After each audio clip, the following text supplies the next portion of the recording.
There's a new moon coming up on the 20th. This is your dark moon forecast. This is Vedic Astrology. Welcome to Sidereal Noon. In case you don't know me, my name is Urili. I'm a full-time Vedic astrologer. I do one-on-one reading, coaching. I have a few classes that are now listed live, including a Dharma Devata class, which takes you deep in your own chart. I run a beautiful newsletter, Instagram, and all sorts of beautiful things like that. So follow along and stay tuned. So one important note, in Jyotisha, we have lunar days. And the lunar day that is quite significant is the one which comes right before the moment of the new moon.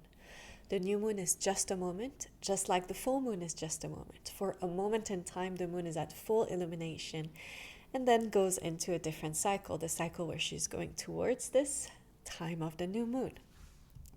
So this dark day of the moon, which is called Amavasya, which means when the sun and the moon dwell together, is coming up this Friday.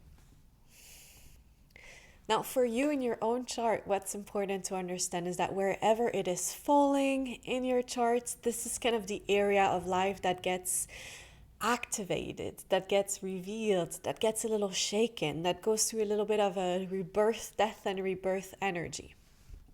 So if you're Aries, this is going to be in your 9th house. If you're a Scorpio, Sagittarius is going to be in your 2nd house, family, money, and so forth. So take note of your own rising sign and take note of Sagittarius, which is where this time the sun and the moon are coming together.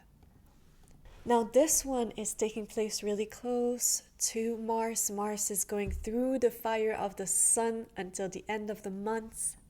But it also has an aspect of Jupiter. So Jupiter is looking out. It's almost saying there's a little bit of the grace of Jupiter that's shining onto this new moon. So even if there's darkness, even there's argument, if you're coming into a little bit more of an honest look at how you're dealing with your finances, or a bit of a more honest look at some of your relationships, there is a little bit of this grace of Jupiter that says, hey, wherever this kind of issues, this Mars burning up, which brings disagreement, which can bring a little bit of resistance. Mars isn't flexible. Mars is like military energy. Mars is like, we do this and we wake up and we this and we that, and it's regimented. And so sometimes in life we need to have boundaries and say, hey, that's not enough. And sometimes we need that Jupiter energy, which is okay. We also need to move past the issue at hand. So wherever this is kind of churning for you, just know that there is this aspect of Jupiter. Focus on that. Focus on the resolution, on the solution. No matter the issue, have your eye kind of focused on resolution, solution. Yeah? The issue is there. We're not avoiding it. We're not avoiding what's wrong. We're not avoiding that. That's there, but just keep your energy forward so it doesn't feel like you're stuck in front of an obstacle that's completely blinding.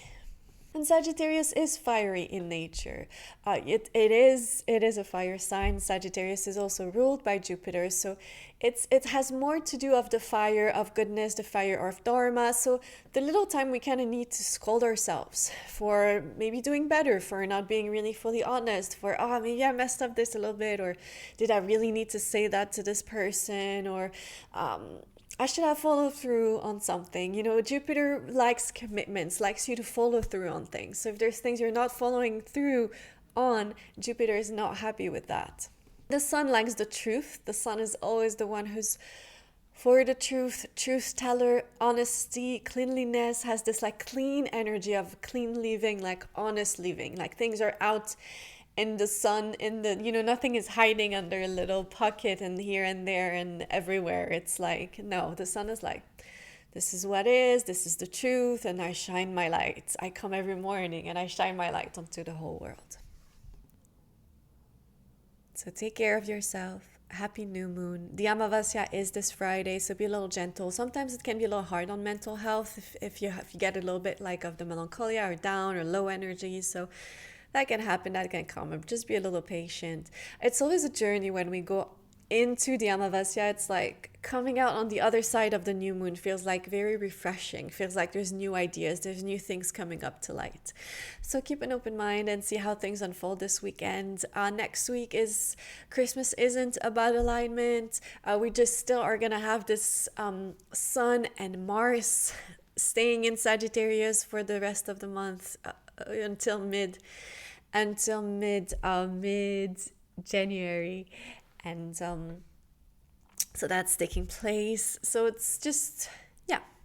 Again, we talked, if there's an argument, if there's an issue, if there's a place where you need to be a little tough, make sure that whatever you need to do, that's fine. And that you still, after that, bring back your energy towards solution, resolution, steps forward. All right? Don't get stuck and rigid. Keep moving. Okay?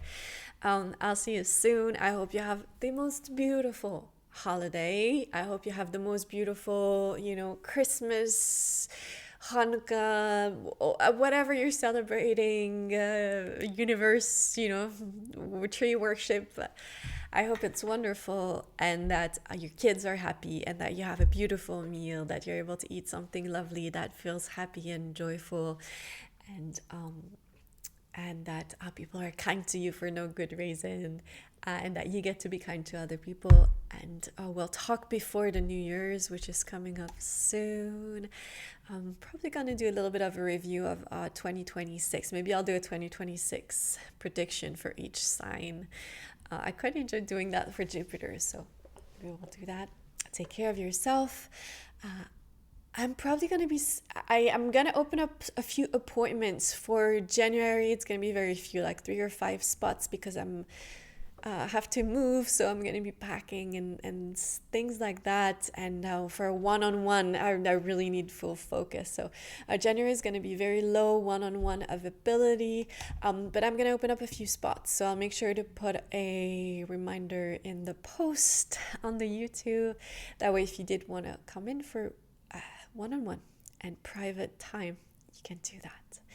All right, take care. Happy Christmas. We'll talk soon.